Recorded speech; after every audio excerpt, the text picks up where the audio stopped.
How you doing, guys? Big Mac Danskull here again today, back once again with another episode in my Warhammer 40,000 Conquest series for you. Today, I've got issue 24.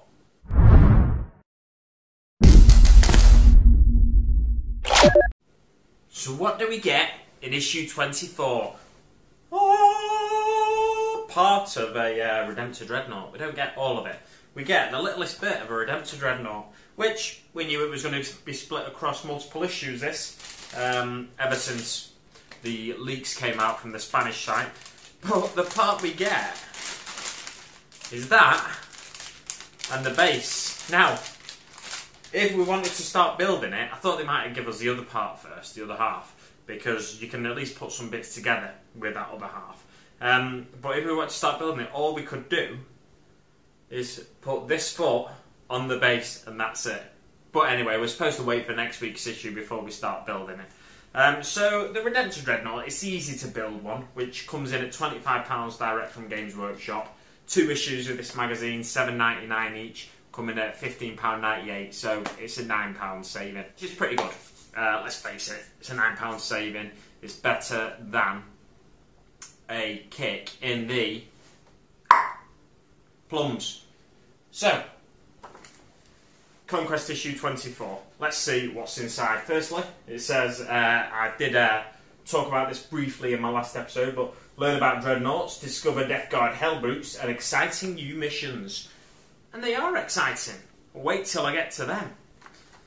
So first off, it talks about Dreadnoughts, first of all, in the first couple of pages. A lot of firsts there. And then it talks on the next page about Venerable Dreadnoughts, which is a specific type of Dreadnought. Super veteran Dreadnoughts. All the old ones are all like Venerable Dreadnoughts. It gives us a little bit of a story here about Boskir, which is a Salamander's Dreadnought, who doesn't like orcs. Whenever they wake him up, he really wants to kill a lot of orcs. So that is a brief history of Dreadnoughts up until this point in the 41st millennium when Guilliman returns. And when Guilliman returns, we get Primaris Marines and Redemptor Dreadnoughts, which is what we've got the first part of in this magazine. And it goes on to tell us about Redemptor Dreadnoughts and tells us, interestingly, a little bit of fluff I didn't know, which is that Redemptor Dreadnoughts get worn down quicker, and as opposed to my understanding of a regular Dreadnought, if you look at a Dreadnought like Bjorn the Fell-Handed, Bjorn the Fell-Handed was around during the Horus Heresy, which was 10,000 years before the current 40k setting. And he was then interred in a Dreadnought at some point during or towards the end of or after the Heresy. And he's been in that Dreadnought ever since, so he's almost immortal. Unless he obviously gets destroyed. His Dreadnought sarcophagus and chassis gets destroyed beyond repair. So he's almost immortal, basically. Whereas a Redemptor Dreadnought, it takes a lot. So it's basically hinting in here, in this little paragraph here, that they're not immortal anymore. So perhaps, I think it was the Independent Characters podcast that I was listening to a while ago. If you're looking for a good podcast to listen to, that's a good one. But yeah, I think it was on the Independent Characters podcast, they were saying it'd be great if, for Bjorn, they chucked him into a Redemptor Dreadnought, but because it takes so much of the energy of the pilot of the Dreadnought, it slowly kills them, basically. I should really talk about what Dreadnoughts are as well, as opposed to just saying what Dreadnoughts are is covered in there. So what Dreadnoughts are is when a warrior is wounded beyond repair and they can't fight for themselves anymore, let's say they lose all 4 limbs. Now, they could replace them with bionic limbs, but it's a severe wound, so they need some kind of machinery to keep them alive. So they put them in these Dreadnought sarcophagi. And then they are mounted in this big robot machine thing, and they're woken up whenever the chapter's is in greatest need. It goes on in the next couple of pages. It covers all the war gear and everything, first of all, of the Redemptor Dreadnought particularly. Talks about the anti-infantry armament you can have, which has got an Avenger Gatling cannon and a flamethrower, or the anti-armor armament, which has got a what's that called? It's on here. It does say somewhere. It's a plasma incinerator, macro plasma incinerator, which is that, and you get a Gatling cannon on the other side. Yeah, so it's covering all the war gear as it normally does. Then it goes on to talk about Hellbrutes, but continuing what I was saying there, it goes on the pages after the Hellbrutes. I'll go back to them. It goes on to the pages after the Hellbrutes to give us a short story or an overview of the Siege of Baal, which is the homeworld of the Blood Angels Baal, and it gives us a bit of lore concerning these dreadnoughts that were at the base of Mount Seraph.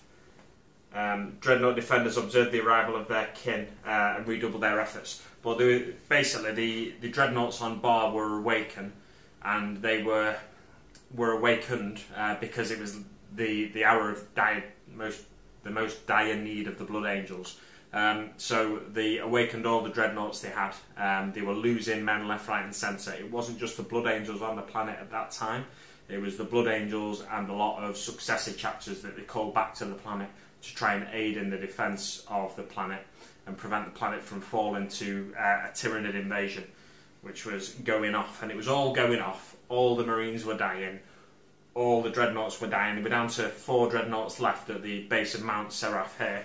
And then suddenly out of the sky, drop pods start raining down, thunderhawks start swooping in, and then these massive dreadnoughts like you've never seen before stomp the way through the Tyranid lines, killing them, shooting them with the macro plasma incinerators and the Avenger Gatling cannons and whatnot. And they save the day, basically. So the Ultramarines come in and save the day. But it's a nice little story there that gives you a hint at when they like to use dreadnoughts. They're not an everyday occurrence, dreadnoughts. You're not going to see them in every force or read about them in every novel from Black Library or something. It's more a rarity. It should be a rarity, treated as a rarity and a relic item. These are living relics of the chapter, after all. Bjorn the Fell-Handed, going back to the Space Wolf, Bjorn the Fell-Handed is 10,000 years old. He's not thrown into every battle. He's only awakened in the hour of direst need, as I keep mentioning. Anyway, back to the Hellbrutes. So Death Guard Hellbrutes in particular here. It gives you the unit type as it did with the Redemptor, which I completely went past the page. I'm sure, yeah. So battlefield role, heavy support. Introduction, Ultima Founding, Service Record, Indomitus, Crusade and the Plague Wars, Specialisms, Heavy Weapons Platform, Anti-Armour / Infantry. And then for the Hellbrutes, in comparison, the unit type is Walker, Battlefield Role, Heavy Support, Melee Weapons, Hellbrute Fist, Power Scourge and Hellbrute Hammer, Specialism, Indiscriminate Slaughter. So as opposed to the Dreadnoughts, which are like heroes of the chapter that have been mortally wounded, and they are willingly then put into these sarcophagi and awoken for war in the hour of most dire need. Hellbrutes are these Chaos Marines that sometimes they're thrown into these demon engines at will.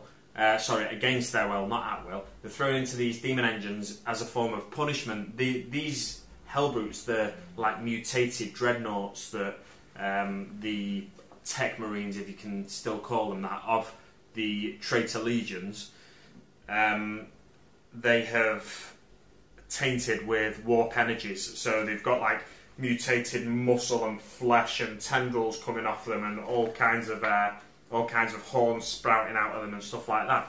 And the Death Guard, it goes on to the next page to tell us that the Death Guard are incredibly resilient, and because of that, their warriors do better in Hellbrutes than many other legions.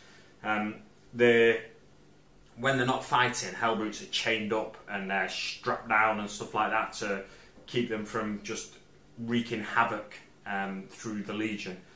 So they sort of capture them and just keep them chained up, where the Death Guard ones can control themselves a bit more, but it's still kind of a case of you point them at the enemy and then let them go. You unleash them.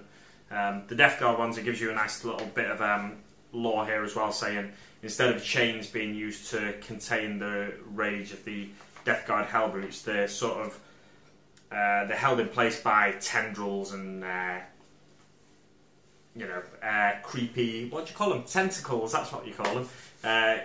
Magical Nurgle tentacles and stuff on the strike cruisers of the Death Guard and on the plague planets and stuff like that. There's a little bit of lore about some of the other legions here as well. So the Black Legion, Hellbrutes, that's one where they particularly use it as a punishment. So if there's a disloyal soldier, they might shove him into a Hellbrute and then it drives them insane and they just throw them at the enemy basically. Night Lords often use Hellbrutes to cause fear in amongst the enemy, and the Crimson Slaughter are haunted by voices of those they have killed in battle, the Hellbrutes of the Crimson Slaughter.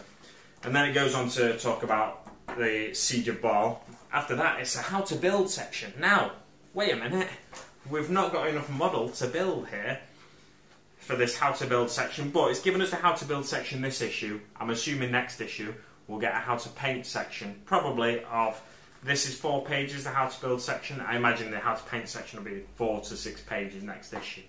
And then after that, there's no how to paint section in this one, so after that we're getting the play section. What's this? This is a really, really neat little map. It's like a satellite image, if you like, of the planet Corvon 2. And it's got 10 marked out areas here. And you're using these in the mission on the next couple of pages. I really like this. They're really introducing a narrative element to learning to play the game as well. So, if depending on the outcome of the missions, if the Death Guard or the Ultramarine player wins, you mark these circles here with either the Ultramarines' U symbol or the Death Guard's trilobe symbol. Then on the next page it gives us a little map again of Corvon. This is the globe sort of split in two and gives us a wider view of the planet as a whole. And then it talks about Barakius and a planetary governor that is particularly strict, and she was the one that put out the call to aid for the Ultramarines to come and help them out. And then it goes on to talk about the mission, like I said. So the mission is infiltration. We're playing with the map that we've already got, the game board or the gaming map, and it's got some hatches on it. It's got a hatch here and a hatch here, and these are the 2 deployment zones for the units that are going to be taking part in this. Now, the units that are going to be taking part in this for the Ultramarines are just the Reavers. Now, you've got 6 Reavers, so that's not many models at all, really, on a map this size. But the aim of this mission is to sneak past the Death Guard and claim claim the objective, depending on where it's placed. It's either going to be in location A in the middle, location B, or location C, and you just have to be in contact with it at the end of a battle round to claim it. So there's 10 locations that you're going to be fighting over here. 10 locations here that you're going to be trying to gain a foothold and sneak past the Death Guard and capture the objective. So this battle, each of these battles, they're going to be only over 4 rounds. So the really short, snappy battles, they're only over 4 rounds, and you've only got, as the Ultramarine player, you've only got Reavers. You've got a maximum of 2 squads of 3 Reavers. However, you're rolling off each time before the battle to see how many Reavers you have. So on a D3 roll of a 1, so that is a 1 or a 2 on a 6-sided dice, you get 3 Reavers. On a 2, which on a 6-sided dice is a 3 or a 4, you get 4 Reavers to use. And on a 3, which is a 5 or a 6 on a 6-sided dice, you get 2 squads of 3 Reavers to use. It doesn't say you can't deploy them on separate hatches either. So I would assume if you take 4 Reavers or 3 Reavers even, you can put 2 on one hatch and 2 on another hatch, or if you've got 3, 2 on one hatch and 1 on another hatch, because there are 2 hatches on the battlefield. And the Death Guard forces, similarly, you roll a d3, and you either get 1 Plague Marine, 6 Poxwalkers, 2 Plague Marines, 9 Poxwalkers, or 3 Plague Marines and 12 Poxwalkers. So it could be particularly tough. If you've only got 3 Reavers, and you end up facing 3 Plague Marines and 12 Poxwalkers, you've really got to try and avoid the Death Guard models there, so you don't get pinned down in a certain area. Interestingly, in here as well, oh, there it says it on here, on the battlefield bit, it says add any extra terrain that you want to this mission. So, to make it a bit easier for the Space Marine player, so they're not just swarmed by the Death Guard, so they're not spotted and swarmed by them straight away. Although obviously the Death Guard player is going to know where the Space Marine player is. But so they get a bit more cover. It says add any extra terrain you want, so you can add your armoured containers, you can add the battlefield accessories that we've already got with the magazine, but after that you can add other things. If you wanted to, you could make your own bits of terrain from cardboard, from cereal boxes or something like that, just to make it so that the terrain on the battlefield is a bit more densely packed. If you've already been out to Games Workshop, you know, you might be new to the hobby, you might be the people that this magazine is aimed at. If you've already been out into Games Workshop stores at this point, you may have already picked up extra terrain, so you can use that on this battlefield as well, just to give the Reavers a bit of extra cover, so it's not that the Plague Marines spot them straight away and then take them out with shooting from a distance. Victory conditions for this one: the Space Marine player wins if they capture the objective. To capture the objective, a model must be touching the objective marker at the end of the battle round, of a battle round. The Death Guard player must stop the Reavers from capturing the objective, and the game lasts for 4 battle rounds. And then that affects the next battle. So exfiltration is the next battle. The Reavers have done all the recons that they can do, and then depending on how many of the 10 missions they've won, you gain extra deployment area for your Space Marine forces. So your Reavers will start on this side, and they're trying to stay alive basically. But between the Reavers and the reinforcements are the Death Guard forces, and the Death Guard forces are quite tough in this battle as well. You get 3 Plague Marines, 12 Poxwalkers, and Lord Felthius and his tainted cohort. So it's not just going to be like you can blast them off the battlefield with your intercessors, hellblasters, aggressors, and librarian. It's going to be not the easiest battle for the Space Marine players. The aim of this is for the Death Guard to destroy primarily a unit, destroy the Reavers if possible, primarily, because you get 2 victory points for that, and you get 1 victory point for every unit of other Space Marines that are destroyed. And for the Space Marine forces, you get 1 victory point for each Reaver model remaining on the battlefield at the end of the game, and 1 victory point for each Death Guard unit eliminated. So the mission really there is, like I said, for the Death Guard you've got to try and destroy the Reavers, prioritise them as targets, and for the Space Marine player, try and keep the Reavers alive. That's going to be a big bonus for you. So 2 good missions there, and 1 mission that you play over 10 times. And because it's a short, sharp, snappy mission, you've not got loads of units involved, you will get through them quite quickly. It seems like playing it 10 times, you're going to be there for ages, but you're not really going to be there for that long when it's only 4 battle rounds maximum, and you've only got 2 units maximum as well. So, what are we getting next week? I wonder. We're getting the other part of the Redemptor Dreadnought. Fantastic. The other part of the Redemptor Dreadnought comes next week, and what we've got in this one is basically the front carapace here, and half of this arm, and a foot and the base that he stood on. So we've still got to get the legs, the bulk of the torso, and another 2 halves of arms, and the end of the weapon coming in next week's issue. It's going to be good to see the painting guide. I think it should be quite an in-depth painting guide, I imagine. And then the following week after that, we're getting a shade paint and a base paint, some more Abaddon Black. That's the first repeat paint we're getting. But it's a paint that we've used on pretty much all of the models, I think, Abaddon Black. So it's about time we get some replacement of that. But don't open it. If you've still got plenty left in your first pot, wait till you've finished your first pot before you open that next pot. Otherwise, over time, Games Workshop paints especially tend to dry out quite quickly. So keep it sealed for as long as you dare, for as long as you can, basically. The paints as well. The paints have recently gone up in price. So that next week's issue, the following week actually issue, is $7.99 as it always is. And the value of the paints inside is actually £7.50. So we're only 49p down there. So if there's some good content in the magazine, I imagine there will be a detailed painting guide because we're getting a new paint. It's a Raycon Flesh Shade paint. So hopefully there'll be some good content in the magazine, and you know, it's only 50p then. Basically 50p for a 30 odd page magazine. I think it's 30 odd pages, I'm probably wrong though, I'm sure I've counted them before and it's less than that.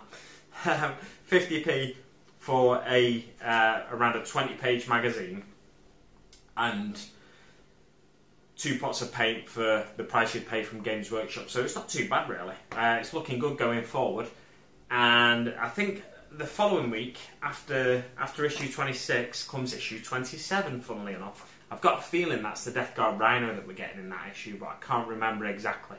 I'm sure there's a way for you to find out if you just Google the entire release list for Warhammer 40,000 Conquest, and you'll get a good idea there. Although they did say, they've said on the Hatchet Partworks site, it's not necessarily going to be in the same order as the Spanish release. It probably will be, because it has been so far. So that's it for this week's issue. Good issue again. Some really cool and fun missions in there, I think.